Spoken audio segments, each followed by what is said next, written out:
Assalamualaikum warahmatullahi wabarakatuh. Perkenalkan, nama saya Dr. Fahmi, Presiden Bedah Saraf FKUSU dari KSM Ilmu Bedah Saraf RSUP Haji Adam Malik Medan. Saat ini kami akan memberikan video tentang edukasi SBAR untuk pelaporan pasien.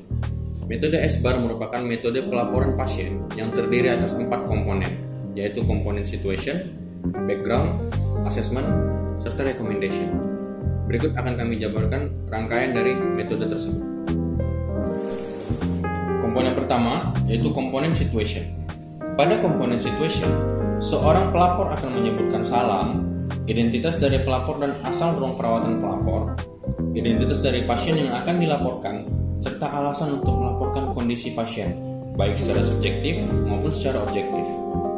Pada metode kedua, yaitu metode background, seorang pelapor akan menyebutkan yang pertama, latar belakang dari pasien tersebut, seperti riwayat penyakit saat ini ataupun riwayat pengobatan terdahulu, alasan pasien dirawat inap, yang ketiga pengelolaan pasien yang sudah berjalan, serta terapi yang diterima pasien sampai saat ini.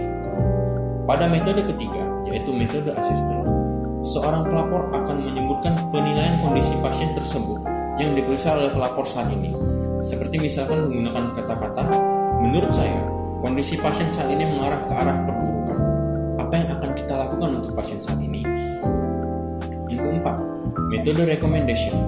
Pada metode rekomendasi, seorang pelapor akan menyebutkan rekomendasi yang akan dilakukan untuk pasien menurut pelapor dengan menggunakan kata-kata seperti apa yang dapat kita lakukan, mohon segera datang ke sini. Nah, pada saat melakukan metode recommendation, yang dinilai adalah catat hasil pembicaraan pada secari kertas, menyebutkan ulang kepada pihak yang akan dilaporkan. Jika benar, pihak yang akan dilapor menyatakan setuju dengan hasil tersebut dan pelaporan SBAR selesai.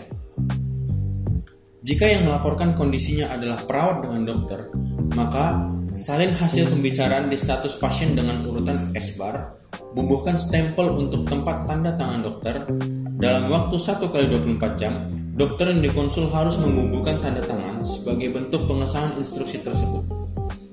Sistem komunikasi SBAR digunakan untuk mengkomunikasikan pasien dan pengelolaannya, terutama komunikasi verbal, baik langsung maupun melalui sambungan telepon antar tenaga kesehatan, yaitu di antara perawat dengan dokter, konsultasi di antara dokter, antar bagian layanan kesehatan, serta pergantian tugas juga. Selamat pagi dokter. Ya pagi. Dok, dari dokter tim jaga 5 November 2022 ingin melaporkan kondisi pasien dokter. Ya silakan.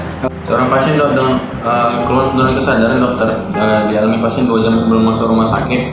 Pasien dengan vital sign saat ini airway clear, terpasang NGT dokter dengan breathing spontan menggunakan NRM 10 liter per menit dengan respiratornya 24 kali per menit dokter.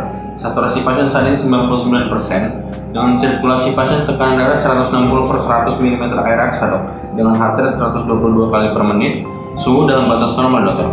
Pasien dengan GCS saat ini E2 motor 4 verbal 2 pupil 4, pasien isopor dengan motorik lateral ke arah kanan dokter. Oke, sudah dokter pemeriksaan apa aja ya? Baik dok, pasien tadi dengan kondisi ditabrak dari arah belakang dokter. Pasien menggunakan sepeda motor ditabrak dari arah belakang dengan tidak menggunakan helm dokter. Kejadian 2 jam sebelum masuk rumah sakit, pasien langsung dibawa oleh keluarga ke IGD RSUP Haji Adam Malik dokter. Pasien saat di IGD mengalami muntah 2 kali dokter. Muntahnya proyektil, tidak dijumpai kejang, nyeri kepala sudah dinilai dokter.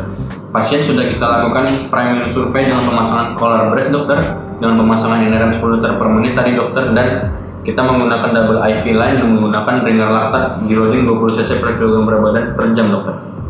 Tadi sudah kita lakukan penilaian GCS. Dari GCS yang kita dapat E2 motor 4 verbal 2 dokter, dengan pupil isopor 3 mm kanan dan kiri dengan refleks cahaya cepat, tetapi pasien memiliki lateralisasi motorik ke arah kanan dokter. Kita sudah lakukan CT scan, kesan terdapat hyperdense di regio frontotemporoparietal berbentuk crescent dokter, dengan tebal 20 mm dengan melan shift 10 cm dokter. Oke, kita diagnosa dengan head injury GCS 8, et causa subdural hematom et regio frontotemporal.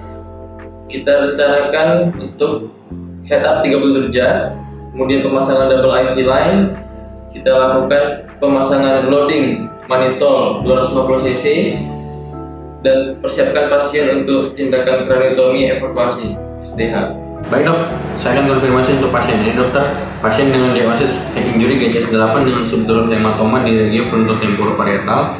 Pasien dilakukan pemasangan polar brace dengan pemasangan oksigen dengan menggunakan nasal non-rebreathing mask, dengan pemasangan double IV line dan loading cairan, serta akan dilakukan loading monitor sebanyak 250 cc dan pasien akan dipersiapkan untuk operasi pengangkatan hematoma menggunakan kraniotomi. Terima kasih dok.